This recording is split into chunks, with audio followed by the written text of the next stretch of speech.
नमस्कार, आप सभी का हार्दिक स्वागत है मेरे YouTube channel UGC net Hindi में। आज हम यूनिट 7 हिंदी कहानियों के क्रम में चीफ की दावत कहानी को पढ़ेंगे, जिसके लेखक है भीष्म साहनी। तो चलिए पात्र, विषय वस्तु, महत्वपूर्ण तथ्यों के साथ संपूर्ण कहानी को पढ़ेंगे। तो और बदलते पैटर्न के आधार पर किन किन बातों का आपको ध्यान रखना है और कैसे आपको कहानी पढ़नी है, और कहानी पढ़ने के दौरान आपको किन किन बातों का ध्यान रखना है, इन सब पर जो है मैं चर्चा करते हुए निष्कर्ष तक पहुंचूंगी। तो जो बच्चे यूजीसी नेट जून 2025 की तैयारी कर रहे हैं, या किसी भी सेट के एग्ज़ाम की तैयारी कर रहे हैं, या हरियाणा असिस्टेंट प्रोफेसर की तैयारी कर रहे हैं, तो आज की कक्षा आप सभी के लिए महत्वपूर्ण हो जाती है, क्योंकि चीफ की दावत कहानी जो है आपके पाठ्यक्रम में लगी हुई है। तो चलिए पढ़ते हैं कहानी को। तो चीफ की दावत इसके लेखक है भीष्म साहनी। और आप सभी को पता है कि आपके पाठ्यक्रम में 21 कहानियाँ लगी हुई हैं और 17 रचनाकार हैं। ठीक है, 17 रचनाकारों की 21 कहानियाँ जो है पाठ्यक्रम में लगी हुई है। और 21 कहानियों का अगर PDF आपको चाहिए, यानी संपूर्ण कहानियों का अगर आपको PDF चाहिए, तो आप मुझसे जुड़कर इन 21 कहानियों का PDF डाउनलोड करके पढ़ सकते हैं, उसका प्रिंट निकलवा सकते हैं। तो आप मुझे मेरे टेलीग्राम पे फॉलो करके वहाँ से 21 कहानियों का आप PDF ले सकते हैं, डाउनलोड कर सकते हैं। और इसके साथ साथ जितने भी आपके यूनिट्स हैं, यानी कह सकते हैं इकाई 6 से लेकर 10 तक की जितनी महत्वपूर्ण रचनाएं हैं, उनसे संबंधित भी आपको मेरे चैनल पर, यानी मेरे टेलीग्राम पर आप सभी को जो है रचनाएं मिल जाएंगी। आपको संपूर्ण निबंध का अगर PDF चाहिए, तो वो भी आपको मेरे टेलीग्राम पर मिल जाएगी। तो आप वहाँ से ये कर सकते हैं, डाउनलोड कर सकते हैं। आपको टेलीग्राम का लिंक जो है मेरे डिस्क्रिप्शन बॉक्स में मिल जाएगी। तो चलिए बढ़ते हैं कहानी की तरफ और पढ़ते हैं आज को हम कहानी चीफ की दावत। कहानी को पढ़ने से पहले हम कहानी के कुछ महत्वपूर्ण तथ्यों को देख लेते हैं। महत्वपूर्ण तथ्यों में अगर हम सबसे पहले बात करें, तो चीफ की दावत जो कहानी है उसके लेखक है भीष्म साहनी। और ये जो कहानी है आपकी चीफ की दावत, ये किस कहानी संग्रह में संकलित है? तो पहला पार्ट कहानी संग्रह में आपकी कहानी संकलित है, जो प्रकाशित हुई थी 1957 में। ठीक है, 1957 में ये कहानी संग्रह जो है प्रकाशित हुई थी। कहानी कब प्रकाशित हुई थी इसकी जानकारी मुझे नहीं मिली है। अगर आप सभी को पता हो तो आप कमेंट करके बता सकते हैं। और इस पहला पार्ट जो कहानी संग्रह है, जो 1957 में प्रकाशित हुई थी, इसमें कुल 15 कहानियाँ जो हैं संकलित हैं। ठीक है, तो इस बात का आप ध्यान रखिएगा, क्योंकि इस तरह के क्वेश्चन जो है एग्जाम में आते हैं। आप जब PYQ को उठाएंगे तो आप देखेंगे कि जो भी आपके रचनाकार लगे हुए हैं, कहानीकार लगे हुए हैं, उनसे संबंधित जितनी भी रचनाएं हैं वो इंपॉर्टेंट हो जाती है। और आपके पाठ्यक्रम में ही लगी हुई है आपकी चीफ की दावत, और वो कहानी संग्रह में पहला पार्ट कहानी संग्रह में संकलित है। तो पहला पार्ट से संबंधित जितनी भी महत्वपूर्ण तथ्य हैं वो आपको याद कर लेने चाहिए, क्योंकि इस तरह के क्वेश्चन जो है आने वाले दिनों में बन सकते हैं, और इस तरह के क्वेश्चन बने भी हैं। ठीक है, तो 15 कहानियाँ जो है आपके संग्रह में संकलित है, इस बात का ध्यान रखिएगा। और कौन कौन सी कहानी है वो नेक्स्ट स्लाइड में मैं रखी हुई, यहाँ भी मैं रखी हुई हूँ, लेकिन ये यहाँ पर आपको अच्छे से नहीं दिख रहा होगा। मैं ये रखी हुई हूँ इसलिए दिखाने के लिए, मैं बता देती हूँ यहाँ रखी हूँ दिखाने के लिए। तो देखिए, ये है पहला पार्ट, ये कहानी संग्रह है, भीष्म साहनी इसके लेखक है। ठीक है, ये दूसरा संस्करण जब प्रकाशित हुआ था, पहला संस्करण मुझे नहीं मिला, और ये दूसरा संस्करण जब प्रकाशित हुआ था, ये देखिए दूसरा संस्करण, तब का ये मुझे ये PDF मुझे मिला था। ठीक है, तो दूसरा संस्करण जो है 1961 में प्रकाशित हुई थी, लेकिन पहला संस्करण जो है ये 1957 में प्रकाशित हुआ था। इसी को दिखाने के लिए मैं यहाँ पर ये रखी थी। तो 1957 में पहला संस्करण प्रकाशित हुआ था, इस बात ये आपको पता चल गया। और ये 15 कहानियाँ जो हैं इसमें संकलित हैं, इसको आप देख लीजिएगा। तो चलिए देख लेते हैं 15 कहानियाँ कौन कौन सी है। और ये आपको क्रम से आप याद नहीं कर सकते, लेकिन आप इसे अच्छे से याद कर लीजिएगा। ठीक है, क्रम से ज़रूरी नहीं कि आप क्रम से याद रखें, लेकिन हाँ, आपकी जो पाठ्यक्रम में जो कहानियाँ लगी हुई हैं, जैसे यानी चीफ की दावत जो है इस कहानी संग्रह की पहली कहानी है। ठीक है, तो इस बात का भी आप ध्यान रखिएगा कि इस कहानी संग्रह की पहली कहानी है और पहले नंबर पर ही लगी हुई है। ठीक है, तो इस दृष्टिकोण से ये महत्वपूर्ण हो जाती है। तो पहला कहानी जो इसमें लगा हुआ है वो है चीफ की दावत। दूसरा है रानी महतो, भाई बंद, पहला पार्ट प्रणय लीला।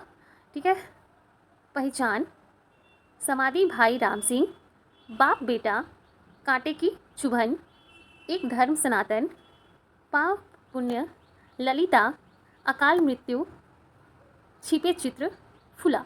ठीक है, तो टोटल कितनी कहानियाँ हैं? तो टोटल जो है 15 कहानियाँ हैं। ठीक है, इसे आप अच्छे से याद कर लीजिएगा, क्योंकि इस तरह के क्वेश्चन जो बनते हैं। ठीक है, तो देखिए, प्रथम संस्करण 1957 में प्रकाशित हुई और द्वितीय संस्करण जो है 1981 में प्रकाशित हुई थी। ठीक है, आगे बढ़ते हैं, पात्रों को देख लेते हैं।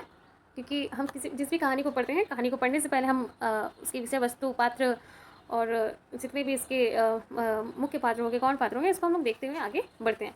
ठीक है, तो पात्र देखिए यहाँ पर सबसे पहले मुख्य पात्र में श्यामनाथ आएंगे। और श्यामनाथ की जो बूढ़ी माँ है, इनके इर्द गिर्द ही जो है पूरी कहानी जो है रची गई है। ठीक है, तो और जो चीफ है, चीफ की दावत, ठीक है, जो चीफ है, चीफ और माँ और श्यामनाथ के ही इर्द गिर्द जो है ये पूरी कहानी बुनी गई है, कह सकते हैं। तो ये मुख्य पात्र हैं, तो ध्यान से आप देखिएगा। तो सबसे पहले मुख्य पात्र में है श्यामनाथ, मध्यवर्गीय नौकरी पेशा व्यक्ति जिसकी जीवन शैली में दिखावा बहुत है। ठीक है, और आजकल भी हम देख सकते हैं कि बहुत सारे लोगों की जीवन शैली जो है केवल और केवल दिखावा ही बन गई है। वो हम विभिन्न जो सोशल मीडिया, इतने सारे सोशल मीडिया हैंडल्स हैं, जैसे इंस्टा हो गया, फेसबुक है, बहुत सारे ये सब हैं, तो वहाँ भी देखते हैं कि लोग जो है दिखावा बहुत जो करते हैं। ठीक है, तो ये आज की जो है हम कह सकते हैं आज की सच्चाई है। तो श्यामनाथ जो है मध्यवर्गीय नौकरी पेशा व्यक्ति जिसकी जीवन शैली में दिखावा बहुत है।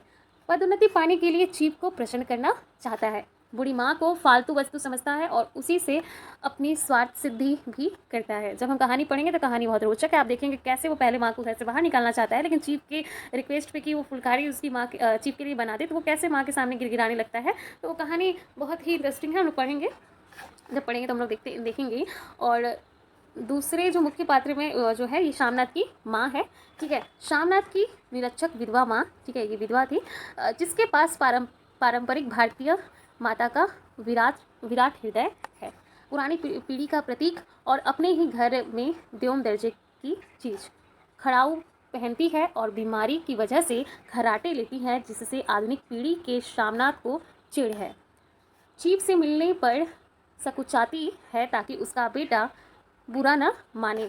बेटा की तरक्की के लिए कमज़ोर आंखें होने के बावजूद खुशी खुशी फुलकारी बनाने को तैयार हो जाती है। देखिए, जब चीफ कहता है कि आप मेरे लिए फुलकारी बनाइएगा, तो माँ की जो आंखें वो बहुत कमज़ोर हो गई है। जाहिर सी बात है कि उम्र के साथ साथ जो है बहुत सारी चीज़ें हमारे शरीर में परिवर्तन हमें जो है देखने को मिलती है। लेकिन जब चीफ माँ से रिक्वेस्ट करता है, तो वो अपने बेटे की खुशी के लिए, जो बेटा पहले माँ को घर से माँ के लिए सोचता है कि माँ को कहाँ मैं रखूँ, कहाँ करूँ, चीफ देखेंगे तो नाराज़ हो जाएंगे, कहीं मेरे पदोन्नति में कोई बाधा ना आ जाए, और वही माँ जो है अपने बेटे की उन्नति के लिए फिर वो अपनी आंखें कमज़ोर होने के बावजूद भी जो है फुलकारी बनाने के लिए तैयार हो जाती है। ठीक है, और ये फुलकारी याद रखिएगा, क्योंकि ये बहुत बार एग्जाम में बना भी है क्वेश्चन, और जब हम कहानी पढ़ेंगे तो मैं बताते चलूँगी कि किस तरह के क्वेश्चन एग्जाम में बने और कौन कौन से बने हैं क्वेश्चन। ठीक है, फुलकारी पंजाब के गाँव की दस्तकारी का एक सुंदर रूप है। ठीक है, अगले मुख्य पात्र में आ जाएंगे आपके चीफ। ठीक है, श्यामनाथ के बॉस जिसकी वह खुशामद करता है।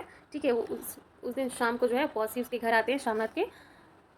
संशांत परंतु सहज श्यामनाथ की बूढ़ी माँ से प्यार से प्यार से मिलता है। ठीक है, जैसे चीफ श्यामनाथ सोचता है कि चीफ माँ को देखेंगे, माँ के पहनावे को देखेंगे, माँ ऐसी है वैसी, तो शायद उनका जो इंप्रेशन जो है हमारे ऊपर गलत पड़ेगा, तो ये सब जो है वो सोचता रहता है। लेकिन ऐसा कुछ नहीं होता। जो बॉस होता है वो बहुत ही नरम हृदय का होता है, और वो माँ से बहुत ही प्यार से क्या करता है, मिलता है। ठीक है, बकौल चीफ उसे गांव के लोग बहुत पसंद करते हैं। ठीक है, श्यामनाथ की माँ से गीत सुनने की इच्छा प्रकट करता है, और ये दिसंबर जो एग्ज़ाम हुआ था आपके दिसंबर 2024 में, माँ ने कौन से गीत गाए थे, ये क्वेश्चन बना था एग्ज़ाम में। ठीक है, तो कहानी जो है आपको लाइन बाय लाइन अच्छे से पढ़नी है, और जब आप कहानी पढ़ रहे हैं तो एक बार नहीं, दो बार नहीं, आप 2-3-4 बार कहानी को अच्छे से पढ़ें, और जो इंपॉर्टेंट है वो इंपॉर्टेंट मैं मार्क करके आपको बता दूँगी कौन कौन से इंपॉर्टेंट जिसको आपको याद ही रखना है। ठीक है, जैसे क्वेश्चन बनते हैं, तो वो सारी चीज़ें जो है आपको ध्यान रखना है और उसको केंद्र में रख के ही कहानी को पढ़नी है। ठीक है, गौण पात्र में देख लेते हैं। श्यामनाथ की धर्मपत्नी, इनमें भी दिखावटीपन का बोध है, पति की तरक्की के लिए खुशामदी में शामिल। ठीक है, चीफ की पत्नी अन्य विदेशी स्त्रियों की आराधना का केंद्र थी। ठीक है, तो ये जो है गौण पात्र हैं, और आगे बढ़ते हैं। कहानी को पढ़ने से पहले हम कहानी का सारांश देख लेते हैं, जिससे हम कहानी, जो नए हैं, जो कहानी आज तक नहीं पढ़े हैं, और जो कहानी पढ़ चुके हैं उनके लिए भी होगा कि उनका रिवीजन हो रहा है, लेकिन जो कहानी नहीं पढ़े हैं वो अगर ये सारांश पहले पढ़ लेते हैं तो उनको कहानी जो है और अच्छे से समझ में आएगी। ठीक है, तो चीफ की दावत पढ़ लेते हैं सारांश। आज श्यामनाथ के घर ऑफिस के चीफ की दावत है। अंततः नए पर्दे कवर बैठक में रख दिए गए। घर का पुराना सामान बेड अलमारी के पीछे छिपा दिया गया। समस्या तब आई जब बीबी ने कहा, माँ का क्या करोगे? माँ वृद्धा है और सोते समय खर्राटे लेती है। उनकी कटोरी उस बरामदे में है। कोठरी, माफ़ कीजिएगा, उनकी कोठरी उस बरामदे में है जिसमें डाइनिंग टेबल पर डिनर का इंतज़ाम शामनाथ ने किया है। बीवी ने राय दी कि माँ को उनकी सहेली के घर भेज दिया जाए, पर शामनाथ इसके लिए तैयार न हुए क्योंकि उनकी सहेली बुढ़िया का बड़ी मुश्किल से आना बंद किया था। अब वह इस बहाने फिर आने लगेगी। माँ एक साफ धोती पहनाकर कोठरी के सामने कुर्सी पर बैठा दिया। साहब जब डिनर करने आए तब तक माँ सो चुकी थी और कुर्सी पर उसके खर्राटे सुनाई दे रहे थे। अब तो शामनाथ को साहब से परिचय कराना पड़ा। साहब ने माँ से हाथ मिलाया और कहा, बेचारी पुअर ओल्ड लेडी। साहब माँ से मिलकर प्रसन्न था। माँ ने उससे फुलकारी काटने का वादा भी कर दिया। ठीक है, माँ जब शामनाथ आता है तो वो कहता है कि आप मेरे लिए फुलकारी बनाएंगे, तो माँ कहती है कि हाँ मैं बना दूंगी। ठीक है, यद्यपि आंखों से कम दिखाई देता था। माँ नहीं चाहती थी कि उसकी वजह से बेटे की तरक्की रुक जाए। बेटे की तरक्की के लिए वे फुलकारी काटने का कष्ट भी उठा लेगी। संतान भले ही माँ बाप का ध्यान न रखे, पर माँ बाप सदैव संतान की हित कामना ही करते हैं। यही इस कहानी में बताया गया है। शामनाथ तो माँ को एक फालतू सामान मात्र समझते थे, पर माँ उनकी उन्नति के लिए कम दिखाई देने पर भी साहब के लिए फुलकारी काटने को तैयार हो जाती है। ठीक है, तो ये कहानी का सारांश आपको समझ में आ ही गया होगा कि चीफ की दावत, यानी शामनाथ के जो बॉस हैं ऑफिस के, वो उनके घर में उस दिन दावत के लिए आए थे। और जब उनको पता होता है कि आज बॉस आने वाले हैं, तो वो लोग अपने घर की पूरी साफ़ सफाई और बहुत सारे सामान जो है रखते, जैसे हर घर में होता है। ठीक है, और जब वो जिस माँ को सिर्फ समस्या समझ लेते हैं और कहीं ना कहीं वो माँ ही जो है उनकी पदोन्नति का जो है वो रास्ता बनती है, मार्ग बनती है। और इस कहानी में यही दिखाया गया है। आप देख सकते हैं कि जहाँ एक तरफ जो शामनाथ जो है माँ को अपनी पदोन्नति के लिए जो अड़चन दिख रहा था, वहाँ वैसा कुछ नहीं होता। वो अड़चन समझता है माँ को, लेकिन ऐसा नहीं था, है ना। तो कहानी के सारांश से आपको बखूबी जो है समझ में आ गई होगी कहानी। चलिए कहानी की तरफ बढ़ते हैं। तो चीफ की दावत, जिसके लेखक है विश्व शाह ने, कहानी को हम पढ़ेंगे। कहानी को आप जब पढ़ रहे हैं, कहानी को पढ़ने से पहले आप कहानी की शुरुआत किन पंक्तियों के साथ हो रही है, इसका विशेष रूप से ध्यान रखें, क्योंकि इस तरह के क्वेश्चन जो एग्जाम में बने हैं और आने वाले समय में भी एग्जाम में क्वेश्चन बन सकते हैं। तो कहानी की शुरुआत किन पंक्तियों के साथ हो रही है, आप 21 कहानी जब पढ़ रहे हैं तो आप 21 कहानी के संदर्भ में इस बात का ध्यान रखिएगा। ठीक है, और कहानी आप खुद से पढ़िएगा। जो इंपॉर्टेंट है कहानी में किन किन बातों का आपको ध्यान रखना है, छोटी से छोटी बात जो है मैं पढ़ चुकी हूँ और उसे मैं हाईलाइट भी कर दी हूँ। तो मैं कहानी के अंत तक जो है मैं जो भी इम्पोर्टेंट कहानी से संबंधित उसे मैं बताते जाऊँगी। तो आप कहानी खुद से पढ़िएगा, एक बार नहीं पढ़िएगा, 2 बार नहीं पढ़िएगा, आप कम से कम 2 से 3 4 बार आप कहानी को पढ़िएगा। क्योंकि अक्सर ऐसा होता है कि जो बच्चे हैं वो कहानी के ऊपर पढ़ लेते हैं, लेकिन इसमें सारांश याद नहीं रखना। अब एनटीए का जो पैटर्न है वो बहुत बदल चुका है, वो अलग ही ढंग से जो है क्वेश्चन बना रहे हैं। जब आप पीवाईक्यू को सॉल्व करेंगे तो आपको समझ में आ जाएगा कि किस तरह के क्वेश्चन बनते हैं। और कहानी वाले यूनिट को बहुत सारे बच्चे हल्के में ले लेते हैं कि हो जाएगा, लेकिन ऐसा नहीं है, छोटी से छोटी चीज़ उठा के पूछ लेगा। ठीक है, तो इसलिए जो कहानी आप अच्छे से पढ़िएगा, जो इंपॉर्टेंट मैं मार्क करती हूँ, आप सभी जो है इसका ध्यान रखते हुए आप कहानी को पढ़िएगा कम से कम 2 से 3 बार। हम पूरी कहानी को नहीं पढ़ेंगे, लेकिन सारांश हम उसे देखते हुए चलते हैं। तो कहानी की शुरुआत हो रही है पंक्ति के साथ, इन पंक्तियों के साथ कि आज मिस्टर शामनाथ के घर चीफ की दावत थी। ठीक है, अब देखिए यहाँ पे 2 पात्र, आपको पात्रों परिचय तो मैं पहले दे ही दी हूँ। ठीक है, तो शामनाथ और उनकी धर्मपत्नी। ठीक है, शामनाथ और उनकी धर्मपत्नी, और कौन है, माँ। ठीक है, माँ। ठीक है, और ये इंपॉर्टेंट है। आखिर 5 बजते बजते तैयारी मुकम्मल होने लगी। कुर्सियाँ, मेज, तिरपाई, नैपकिन, फूल सब बरामदे में पहुँच गए। ड्रिंक का इंतज़ाम बैठक में कर दिया गया। अब घर का फालतू सामान अलमारियों के पीछे और पलंगों के नीचे छिपाए जाने लगा। तभी शामनाथ के रास्ते सहसा एक अड़चन आ खड़ी हो गई। माँ का क्या होगा। ठीक है, तो 3 पात्र हैं, शामनाथ, उनकी पत्नी और माँ। ठीक है, ये इंपॉर्टेंट है। ये जब ये लोग वार्तालाप करते हैं तो उस समय शामनाथ और पत्नी में जब वो लोग बातें होती हैं तो वो कहते हैं कि माँ से कह दे, कहें कि जल्दी ही खाना खा के शाम को ही अपने कोठरी में चली जाए, मेहमान कहीं 8 बजे आएंगे। तो ये इंपॉर्टेंट है, मेहमान कितने बजे आएंगे, ये लोग बात जब करते हैं तो कहते हैं कि मेहमान जो है 8 बजे आएंगे, इससे पहले ही अपने काम से निमट ले। ठीक है, तो ये मेहमान का आने का समय क्या था, 8। ठीक है, तो इस तरह के क्वेश्चन एग्जाम में बन रहे हैं, इसी तरह के क्वेश्चन ही पूछे जा रहे हैं। तो इन छोटी छोटी चीज़ों का आप ध्यान रखिएगा। ठीक है, सामनाथ कुछ खींच उठे, हाथ झटकते हुए बोले, अच्छी भली यह सामनाथ कुछ खींच उठे, हाथ झटकते हुए बोले, अच्छी भली यह भाई के पास जा रही थी, तुमने यूं ही खुद अच्छा बनने के लिए बीच में टांग अड़ा दी। ठीक है, तो ये कौन कहता है? शामनाथ की पत्नी कहती है शामनाथ को कि अच्छी भली तो ये भाई के पास जा रही थी, यानी शामनाथ का कोई भाई भी होगा, लेकिन तुमने अच्छा बनने के लिए क्या किया, माँ को यहीं रख लिया। ठीक है, वाह तुम माँ और बेटे की बातों में मैं क्यों बुरी बनूं, तुम जानो और वह जाने, शामनाथ की पत्नी कहती है। ठीक है, देखिए ये इंपॉर्टेंट है। माँ आज तुम खाना जल्दी खा लेना, मेहमान लोग 7:30 बजे आ जाएंगे। मेहमान आने का समय क्या था? 8। मेहमान 8 बजे आने वाले थे, लेकिन आधा घंटा पहले ही वो चाहते थे कि माँ जो है जो भी माँ से ये हो, माँ को कह देता है सामना कि आप जल्दी से तुम जो है खाना खा लेना और उसके बाद जो है तुम अपनी कोठरी में चली जाना। ठीक है, और माँ आज जल्दी सो नहीं जाना, तुम्हारे खर्राटे की आवाज़ दूर दूर तक क्या है जाती है। ठीक है, तो ये माँ जो है बहुत जोर जोर से रात को सोते हुए, जाहिर सी बात है कि बढ़ती उम्र के साथ इन सारी ये सारी समस्याएं जो है हमारे बुजुर्गों में देखी जाती हैं। तो वही कहता है शामनाथ कि तुम आज सोना नहीं, तुम बैठी रहना। ठीक है, क्योंकि तुम्हारे खर्राटे की आवाज़ जो है दूर तक जाती है, तो माँ खर्राटे लेती है। हाँ, 8-10 मेहमान होंगे। देखिए इस तरह के प्रश्न भी पूछे जा सकते हैं कि चीफ की दावत कहानी के अनुसार कितने लोग जो हैं उस दावत में आए थे, तो 8-10 मेहमान होंगे, ये बात चल रही है। ठीक है, जो चीफ अचानक उधर से निकल आया तो 8-10 मेहमान होंगे, ये सब बात जो है मिस्टर शामनाथ और उनकी पत्नी के बीच होती है। वो कहती है कि कितने लोग होंगे, तो वही कहता है कि 8-10 मेहमान तो होंगे ही। ठीक है, तो 8-10 मेहमान ये कहते हैं अनुमानतः। और खुदा के वास्ते नंगे पाँव नहीं घूमना, न ही वह खड़ाऊ पहनकर सामने आना, किसी दिन तुम्हारी यह खड़ाऊ उठाकर मैं बाहर फेंक दूंगा। ठीक है, तो ये जो कहता है सामनाथ अपनी माँ को कि तुम जल्दी से खाना खा लेना और अपनी कोठरी में चले जाना, लेकिन कोठरी जो है वो डाइनिंग के बाहर ही होता है, तो वो कहता है कि तुम डाइनिंग के बाहर वहाँ मत आना, तुम बाहर बरामदे में बैठना। ठीक है, लेकिन बैठी रहना, पैर नीचे करके बैठना माँ। ठीक है, सोना मत, क्योंकि तुम्हारे खड़ाटे की आवाज़ जो है दूर दूर तक जाती है। और कहता है कि तुम्हारी खड़ाऊ, यानी माँ जो है खड़ाऊ पहनती है, वो शामनाथ को पसंद नहीं आता, इसलिए जो है शामनाथ जो है माँ को नए कपड़े पहनने के लिए कहता है। देखिए क्या आगे कहता है, वो होगा ही आगे, तुम सफ़ेद कमीज और सफ़ेद सलवार पहन लो माँ, पहन के आओ तो ज़रा देखूँ। ठीक है, तो वो कहता है तुम अपनी खड़ाऊ नहीं पहनोगी, आज तुम सफ़ेद सलवार और कमीज पहनोगी। ठीक है, यह माँ का झमेला ही रहेगा। उन्हें फिर अंग्रेजी में अपनी स्त्री से कहा, किसने कहा?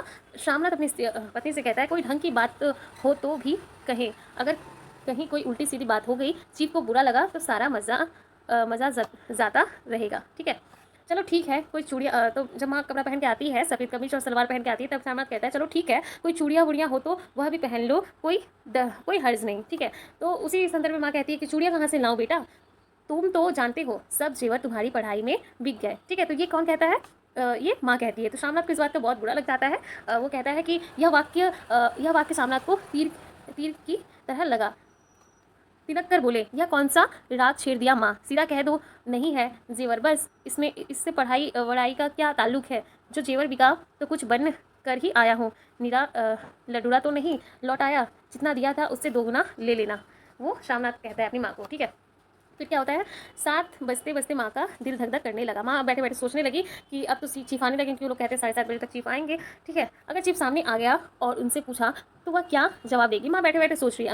अंग्रेज को तो दूर से ही देखकर घबरा उठती थी, यह तो अमेरिकी है, न मालूम क्या पूछे, मैं क्या कहूँगी। माँ का जी चाहा कि चुपचाप पिछवाड़े विधवा सहेली के घर चली जाए, मगर बेटे के हुक्म को कैसे टाल सकती थी। चुपचाप कुर्सी पर से टांगे लटकाई हुई बैठी रही। ठीक है, वो चाहती कि वो अपनी सहेली के घर जाए, लेकिन वो चाहता नहीं कि वो अपनी सहेली के घर जाए। ठीक है, साहब को फिर क्या होता है कि माँ बैठती है बरामदे में पैर लटकाए हुए। फिर साहब जब उसके घर आते हैं, तो देखिए ये इंपॉर्टेंट है, ये एग्जाम में क्वेश्चन भी बना है। साहब को जो है विस्की पसंद आई। ठीक है, और मेम साहब यानी जो साहब की वाइफ थी, उनको जो है पर्दे पसंद आए, सोफ़ा कवर का डिज़ाइन पसंद आया। ठीक है, तो क्या पसंद आता है मेम साहब को? तो पर्दे, ध्यान रखिएगा इंपॉर्टेंट है, पर्दे पसंद आए और सोफ़ा कवर का डिज़ाइन पसंद आया। ठीक है, यानी अब चीफ जो है घर पे आ चुके हैं। फिर क्या हुआ, बरामदे में पहुँचते ही सामनाथ सहसा ठिठक गए। जो दृश्य उन्होंने देखा उससे उनकी टांगें लड़खड़ा गई और क्षण भर में सारा नशा हिरन होने लगा। बरामदे में इन कोठरी के बाहर माँ अपनी कुर्सी पर ज्यों की त्यों बैठी थी, मगर दोनों पाँव कुर्सी की सीट पर रखते हुए और सिर दाएं से बाएं और बाएं से दाएं झूल रहा था, और मुंह में से लगातार गहरे खर्राटे की आवाज़ आ रही थी। जब सिर कुछ देर के लिए टेढ़ा होकर एक तरफ को थम जाता तो खर्राटे और भी गहरे हो उठते, और फिर जब झटके से नींद टूटती तो सिर फिर दाएं से बाएं झूमने लगता। पिल्ला सिर पर से खिसक आया था और माँ के झरे हुए बाल आधे गंजे गंजे सिर पर अस्त व्यस्त बिखर रहे थे। यानी जो सामना जैसा माँ को बोला था कि तुम नीचे पैर करके बैठना, वो ऊपर कर लेती है, बोलता है सोना नहीं, सोने लगती है, खराटे लेने लगती है, सिर इधर से दाएं से बाएं होने लगता है। तो वो सोचता है कि कहीं जो है चीफ ये सब देखकर मतलब कुछ ये ना हो, लेकिन चीफ के चेहरे पर मुस्कुराहट थी। वह वहीं खड़े खड़े बोले नमस्ते। इसे कहते हैं शामनाथ की माँ से, ठीक है। चीफ खुश होते हैं माँ से, ठीक है। शामनाथ अंग्रेजी में बोले, इंपॉर्टेंट है, मेरी माँ गांव की रहने वाली है, उम्र भर गांव में रही, इसलिए आपसे लजाती है। साहब इस पर खुश नजर आए। साहब खुश होते हैं, बोले सच, मुझे गांव के लोग बहुत पसंद है। तब तो तुम्हारी माँ गांव के गीत और नाच भी जानती होगी।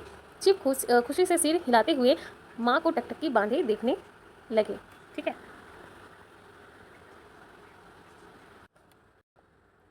फिर चीफ जो है वो रिक्वेस्ट करता है माँ से कि तब एक गाना सुना दो, ठीक है। तो मैं क्या गाऊँ बेटा, मुझे क्या आता है। फिर वो कहती है माँ, लेकिन बेटा कहता है वह कोई बढ़िया टप्पे सुना दो। दो पत्ता अनारा दे, ये एग्जाम में पूछा गया है, ठीक है, बहुत बार एग्जाम में पूछा गया है। दो पत्ता अनारा दे, ये जो है वो कहता है, सामनाथ कहता है कि यही गाना सुना दे, दो पत्ता अनारा दे, ठीक है। फिर क्या होता है कि इसके बाद हाँ या ना सवाल नहीं उठता था। माँ बैठ गई और क्षणिक दुर्बल लर्जती आवाज़ में एक पुराना विवाह का गीत गाने लगी। कौन सा गीत गाती है, तो ये भी ध्यान रखिएगा, पुराना विवाह गीत गाती है, विवाह का गीत गाती है, ठीक है, इंपॉर्टेंट है, वेरी वेरी इंपॉर्टेंट है। वो कौन सा गाती है, विवाह गीत गाती है। हरियाणी माई हरियाणी भेड़े हरिया ते भागी भरिया है, ठीक है, ये वाला गाना जो है माँ गाती है। और शामनाथ कहता है दो पत्ता अनारा दे गाने के लिए। इस तरह से भी क्वेश्चन पूछे जाते हैं कि कौन कौन से गीत का जिक्र जो है चीफ की दावत कहानी में की गई है, ठीक है, और की गई है और नहीं भी की गई, इस तरह के क्वेश्चन बन सकते हैं।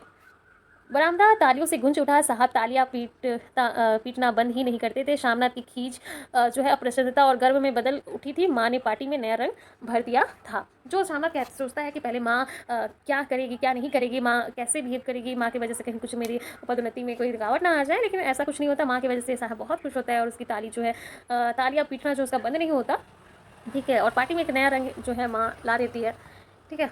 फिर क्या होता है कि फिर मगर साहब ने सिर हिलाकर अंग्रेजी में पूछा, नहीं मैं दुकान की चीज़ नहीं मांगता। पंजाबियों के घर में क्या बनता है, औरतें खुद बनाती हैं, ऐसा चीफ कहता है कि पंजाबियों के घर में। ये कौन थे, जो शामनाथ थे और उसकी माँ, ये जो फैमिली था ये पंजाबी फैमिली था, ठीक है, ये भी इंपॉर्टेंट है, वेरी वेरी इंपॉर्टेंट। ये कैसी फैमिली थी, पंजाबी फैमिली थी, ठीक है।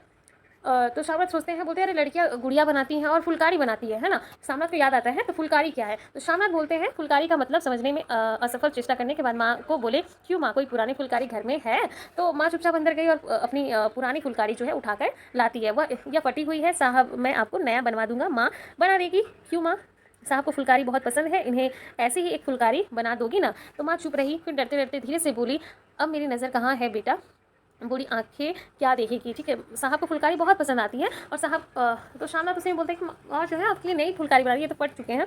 लेकिन माँ से जब वो कहता है कि फुलकारी बनाने के लिए, तो वो बोलते मेरी आंखें खराब है। लेकिन बेटे को माँ की आँख की नहीं पड़ी है, उसे तो अपने इसकी पड़ी है ना, पदोन्नति की पड़ी हुई है। तो वो कहता है नहीं माँ बना दो कैसे भी करके। तो फिर क्या होता है कि ईसा फिर वो कहती है बेटे के लिए कि हाँ मैं बना दूंगी, ठीक है। फिर बेटे से कहती है कि बेटा तुम मुझे हरिद्वार भेज दो, मैं कब से कह रही हूँ। हरिद्वार भेजने की बात कहती है, हरिद्वार जाने की बात कहती है कि मुझे हरिद्वार भेज देगी, इंपॉर्टेंट है, ध्यान रखिएगा। माँ कहाँ जाने के लिए बात कहती है, हरिद्वार जाने की बात कहती है। तुम चली जाओगी तो फुलकारी कौन बनाएगा, साहब से तुम्हारे सामने ही फुलकारी देने का इकरार किया है ना। वो कहता है उसको माँ की नहीं पड़ी है, उसके माँ के आंखों की नहीं पड़ी है, लेकिन उसको साहब की फुलकारी देना है। वो उसको बस पता है सामना को कि क्या करना है क्या नहीं करना है। मेरी आंखें अब नहीं है बेटा जो फुलकारी बना सकूं, तुम कहीं और से बनवा लो, बनी बनाई ले लो। माँ तुम मुझे धोखा दे के यूँ चली जाओगी, मेरा बनता काम बिगाड़ोगी। जानती नहीं साहब खुश होगा तो मुझे तरक्की मिलेगी, है ना। तो माँ चुप हो गई, फिर बेटे के मुंह की ओर देखती हुई बोली, क्या तेरी तरक्की होगी, कहती है तेरी तरक्की होगी, क्या साहब तेरी तरक्की कर देगा, क्या मुझे क्या उसने कुछ कहा है। कहा नहीं, मगर देखती नहीं कितना खुश गया है। कहता था जब तेरी माँ फुलकारी बनाना शुरू करेगी तब मैं देखने आऊँगा कि कैसे बनाती है। जो साहब खुश हो गया तो मुझे इससे बड़ी नौकरी भी मिल सकती है, मैं बड़ा अफसर बन सकता हूँ। माँ के चेहरे का रंग बदल गया, धीरे धीरे उसका झुर्रियाँ भरा हुआ मुंह देख खिलने लगा, आंखों में हल्की हल्की चमक आने लगी। ओ तेरी तरक्की होगी बेटा, है ना, तरक्की यूँ ही हो जाएगी। साहब को खुश रखूँगा तो कुछ करेगा, वरना उसकी खिदमत करने वाले और थोड़ी है। मैं बना दूंगी बेटा, जैसे बन पड़ेगा बना दूंगी मैं। यानी माँ को देखिए यहाँ पे माँ उसकी तरक्की के लिए क्या करती है कि बोलती तेरी तरक्की होगी तो मैं ज़रूर बना दूंगी, मेरी आंखों की नहीं पड़ी लेकिन मैं बना दूंगी। यहाँ के माँ के हृदय को हम देख सकते हैं, ठीक है। और अंत में कहती है कि और माँ दिल ही दिल में बेटे के उज्जवल भविष्य की कामना करने लगी। और मिस्टर शामनाथ सब सो जाओ, माँ कहते हुए तनिक लड़खड़ाते हुए अपने कमरे की ओर घूम गए। ठीक है, तो इस प्रकार जो कहानी समाप्त हो जाती है और कहानी मुझे लगता है कि आप सभी को समझ में आ गई होगी और अच्छे से समझ में आ गई होगी। अगर आपको कहानी अच्छी लगी हो तो प्लीज़ लाइक शेयर सब्सक्राइब जरूर कीजिएगा। आज के लिए बस इतना ही। धन्यवाद। मिलते हैं अगले वीडियो के साथ, तब तक के लिए